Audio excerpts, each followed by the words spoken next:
welcome to yet another needed lesson. Today's lesson will be about protecting your peace of mind from toxic people and understanding the complex concept of romantic love.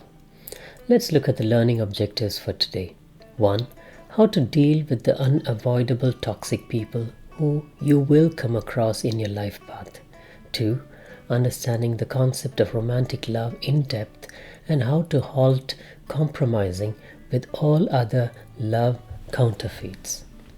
1. Let's start with the toxic people.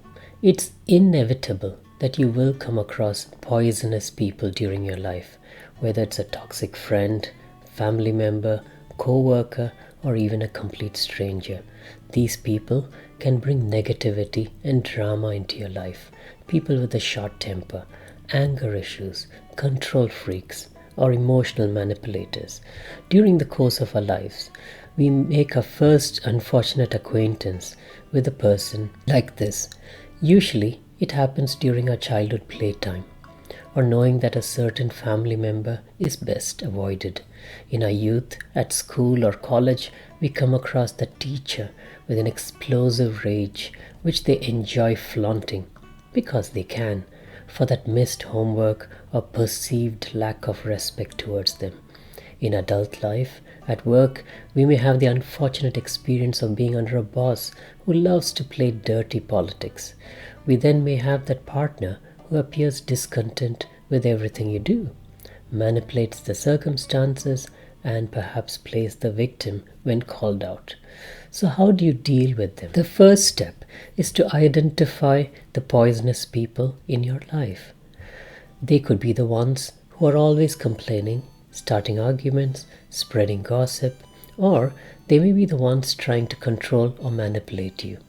Once you've identified who the poisonous person is or people, you need to set some boundaries so that they don't take control of aspects of your life that they have zero rights to. Here are some tested ways to place boundaries that stand firm when you come across toxic behavior. Let's look at 3 general points to help form your responses. Point 1. Assess the situation. Is their behavior or actions acceptable and proportionate to the circumstances? This may need to be done instantly, or in some situations, you may have the luxury of sitting back to look back at the situation and evaluate it carefully. You need to make your assessment based on your own understanding of the principles of 3 core indicators: due justice, truth, and respect, on whether the behavior displayed was required or even necessary. If, in your estimate, the behavior was reasonable, for perhaps it was indeed your mistake, you need to apologize for it and inform them that you will try to correct it from your end going forward. But you need to also ask yourselves this question: are you accepting it merely because you have become used to it over a period of time? Or perhaps there is a culture of acceptance of such behavior from others around you, and you see no other way out of the situation you are in at the moment. If, on the other hand, it is clear to you that their behavior is not acceptable or proportionate to the situation, you need a response accordingly and appropriately. Which brings us to point number 2.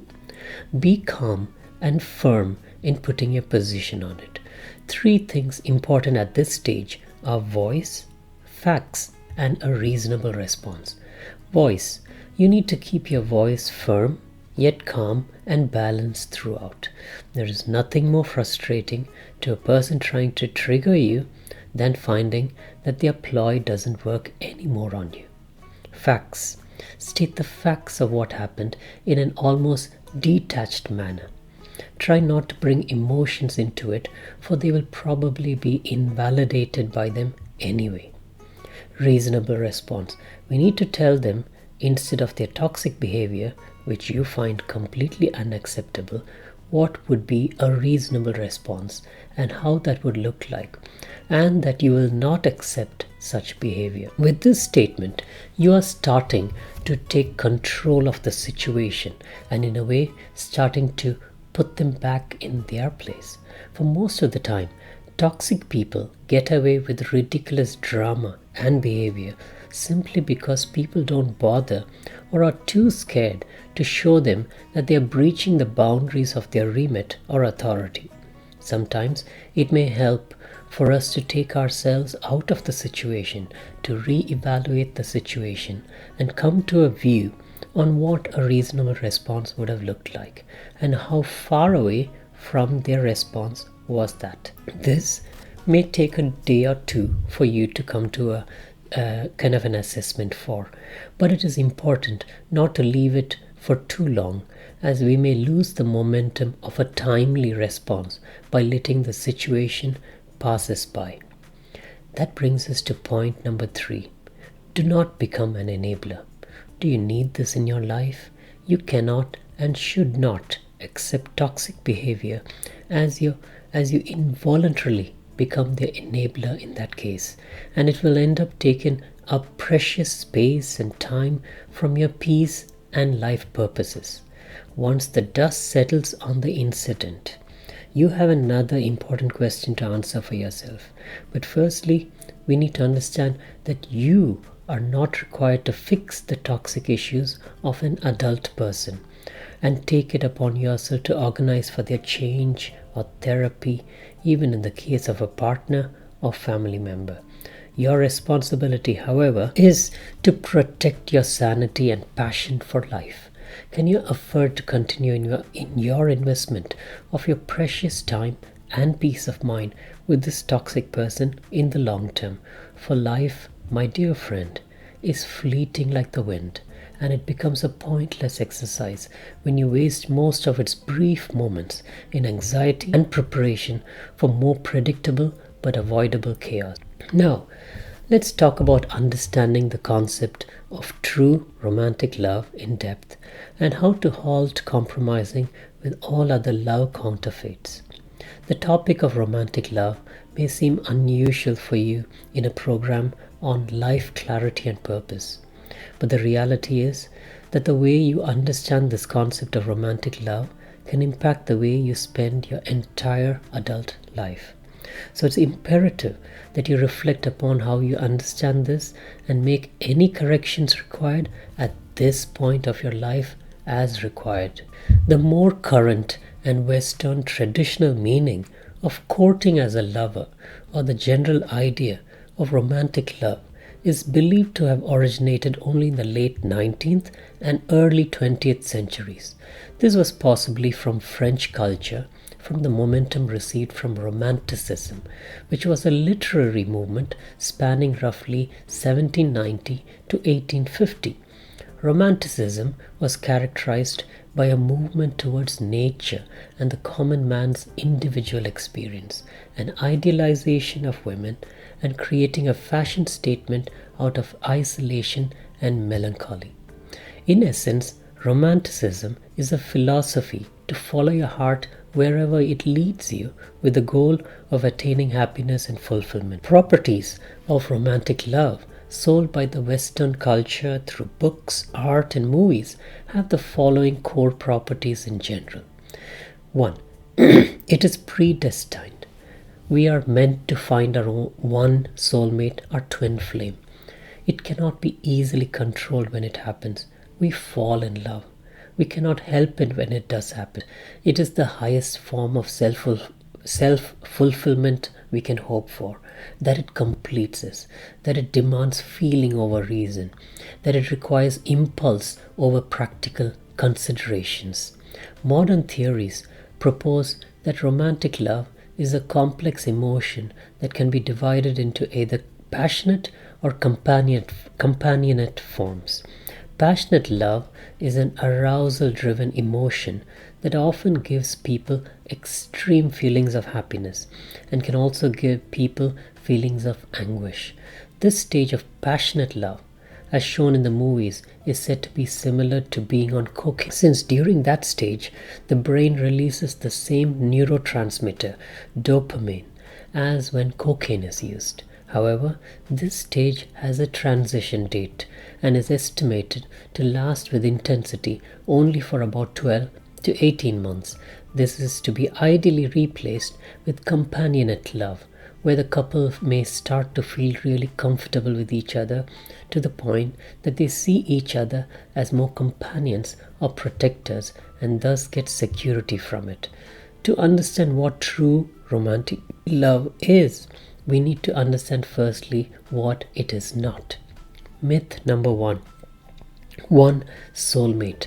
Indicators of finding someone holding this concept would be hearing statements like, I need to find my one soulmate, or only she, only he will do, or I cannot live without him, or I have finally met my twin flame. We look around for that divinely appointed one. The dangers of being in this frame of mind is that we place undue pressure on our partner to be ideal in many ways. And when we realize after some years that it doesn't look like they measure up anymore, we doubt whether they were really the one. We look around desperately for the real one. Our search continues again. Myth number 2. Unconditional love. Sounds lovely, isn't it?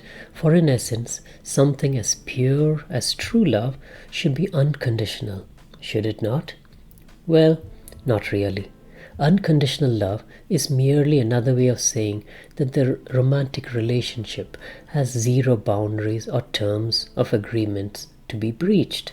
Seriously, would we be happy to be disrespected and treated as a doormat then? Abused perhaps, slandered, cheated on? This concept happens to be favored by many a narcissist, for they also hate the thought of boundaries or being held to their own given word. 3. Myth number 3 is that it's chemistry. The film ends with a lady confessing to a man, I have fallen in love with you. She has fallen. It is always portrayed as something one cannot control.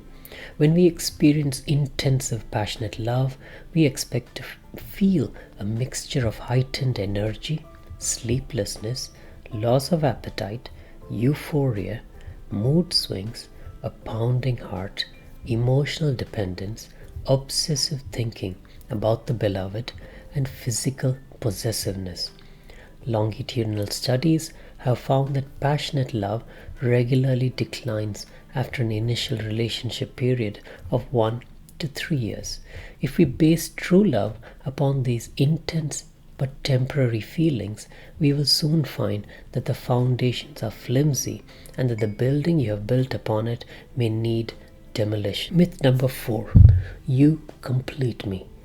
Declarations like, he is my other half, I'm incomplete without her, or like Tom Cruise once said in a movie, you complete me.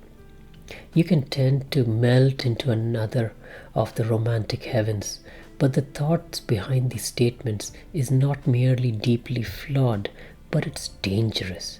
It may well indicate unaddressed chronic insecurities or perhaps a lack of self-awareness within the person.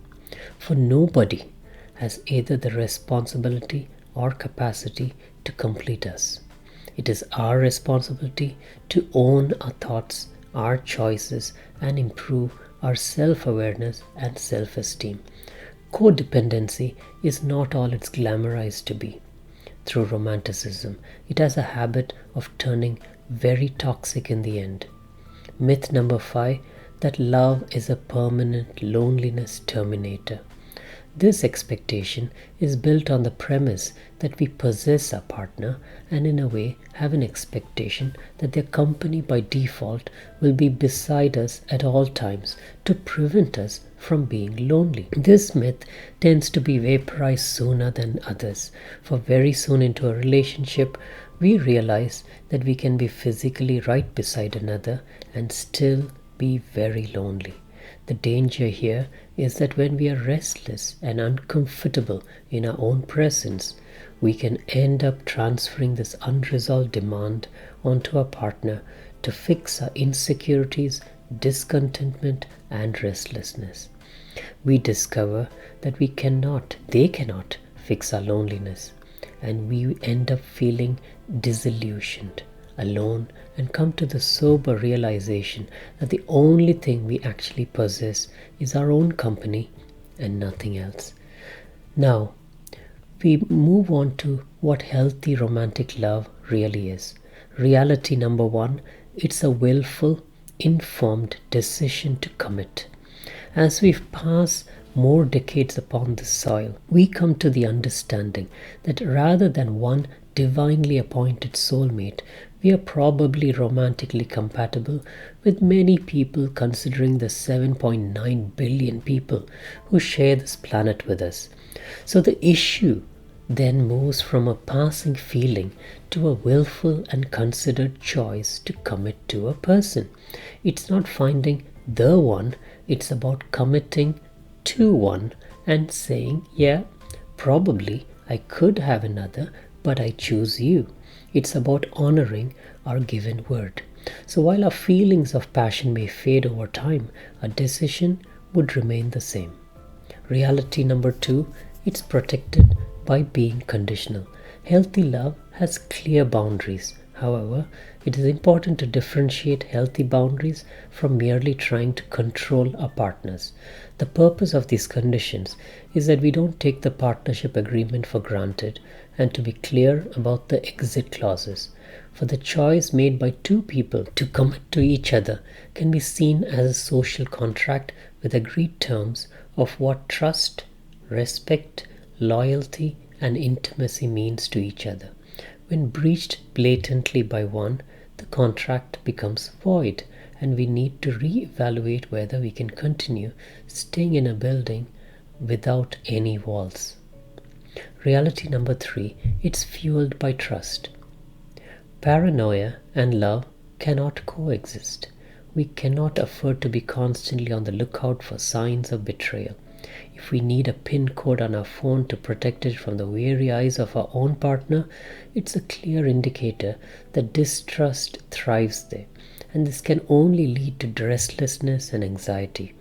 True love is being completely secure in the thought that your partner will honor your agreed terms wherever they are, within your view or not.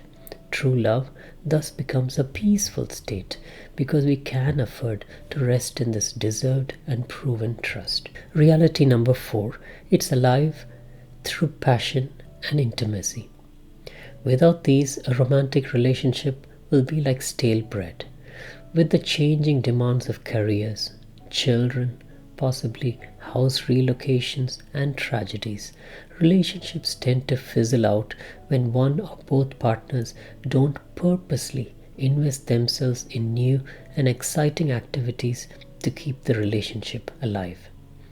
Reality number five, its solid foundation is respect.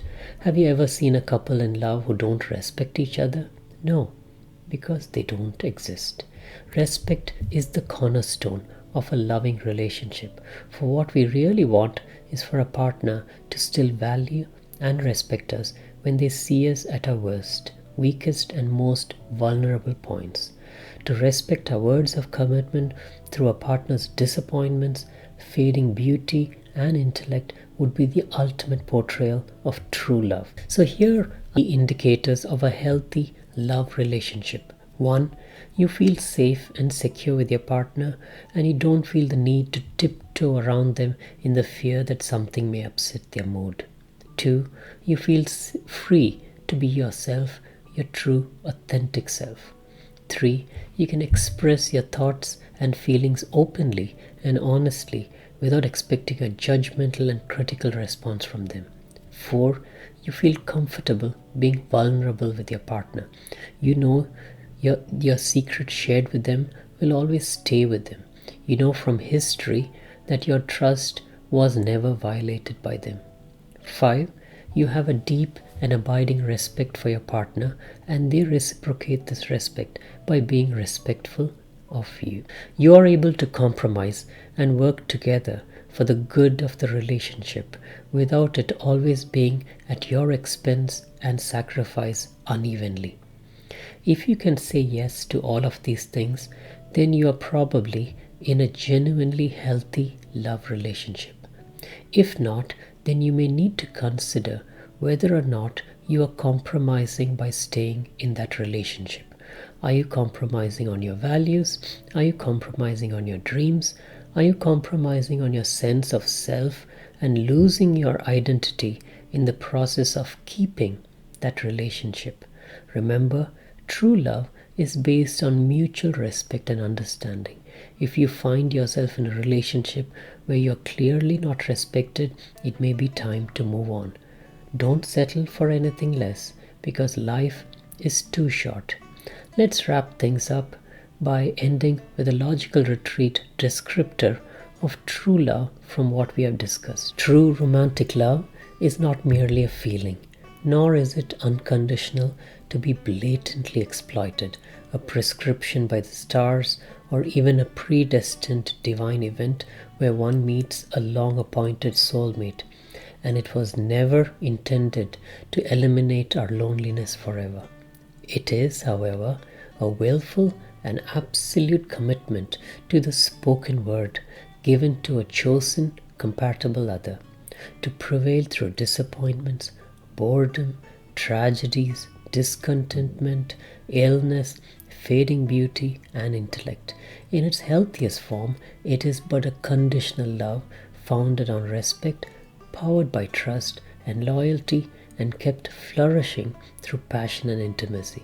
Its earthly end is habitually marked when a mutually arranged term is willfully violated by one, or when much cherished continually by death. Perhaps then, true love is simply the utmost persevering respect one human can afford to another, for without respect there can be no love. I hope you find a love that's healthy, but if not, you, my dear friend, will be fine in that case as well. I hope you found this lesson useful. Thank you for being with me, and we'll see you in the next one. Take care.